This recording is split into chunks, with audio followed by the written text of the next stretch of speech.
Bangladesh institute of peace and security স্টাডিজের সভাপতি major general অবসর এএনএম মনিরুজ্জামান বলেছেন, দ্বিপক্ষীয় প্রত্যর্পণ চুক্তির আওতায় ভারত প্রায় আইনগতভাবেই ক্ষমতাচ্যুত সাবেক প্রধানমন্ত্রী শেখ হাসিনাকে বাংলাদেশে ফেরত পাঠাতে বাধ্য।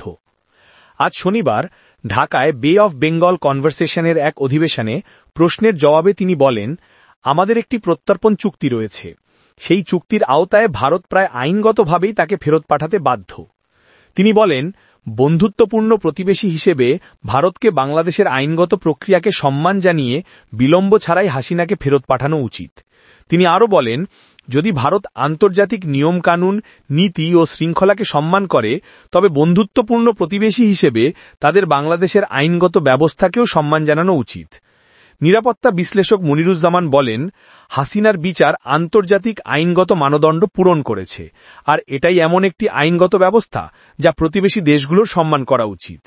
তিনি বলেন, যদি সেই সম্মান থাকে তবে সব দিক থেকেই শেখ হাসিনাকে বাংলাদেশে ফেরত পাঠানো উচিত। তিনি প্রশ্ন তোলেন, যদি বাংলাদেশ দণ্ডিত ভারতীয় নাগরিকদের আশ্রয় দিত এবং আনুষ্ঠানিক অনুরোধ সত্ত্বেও ফেরত না পাঠাত, তবে ভারত কিভাবে প্রতিক্রিয়া জানাত। তিনি বলেন, যদি এমন পরিস্থিতি হয় তবে আন্তর্জাতিক মানদণ্ড অনুযায়ী বাংলাদেশের আইনে দণ্ডিত যে কোনো ব্যক্তিকে ভারত আইনগতভাবে বাংলাদেশে ফেরত পাঠাতে বাধ্য, আর সব দিক থেকেই আমরা দাবি করি যেন নয়াদিল্লি তাকে বাংলাদেশে ফেরত পাঠায়।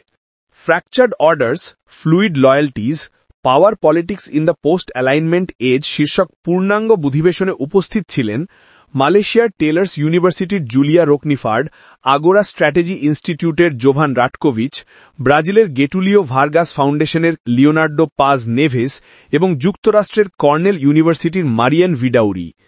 আলোচনাটি পরিচালনা করেন জার্মানির আরটিএল নর্দের ডেভিড প্যাট্রিসিয়ান। হাসিনার প্রথম প্রত্যর্পণ অনুরোধ এখনও মীমাংসিত হয়নি, যদিও নয়াদিল্লি এ ব্যাপারে ঢাকা থেকে প্রাপ্ত আনুষ্ঠানিক যোগাযোগের বিষয়টি স্বীকার করেছে। বাংলাদেশ সাম্প্রতিক রায়ের পর ভারতকে মানবাধিকার বিরোধী অপরাধের দায়ে দণ্ডিত শেখ হাসিনা এবং প্রাক্তন স্বরাষ্ট্রমন্ত্রী আসাদুজ্জামান কামালকে অবিলম্বে হস্তান্তর করার আহ্বান জানিয়েছে। গত 17 নভেম্বর আন্তর্জাতিক অপরাধ ট্রাইব্যুনাল 1 গত বছরের জুলাই-অগাস্টের গণ-অভ্যুত্থানে সংঘটিত নৃশংসতার দায়ে উভয়কে মৃত্যুদণ্ড প্রদান করে। রায় ঘোষণার পর পররাষ্ট্র মন্ত্রণালয় একটি বিবৃতিতে বলেছে, মানবাধিকার বিরোধী অপরাধের দোষী সাব্যস্ত ব্যক্তিদের অন্য কোনো দেশে আশ্রয় দেওয়া হবে গুরুতর অমিত্রসুলভ আচরণ এবং ন্যায় বিচারের পরিপন্থী।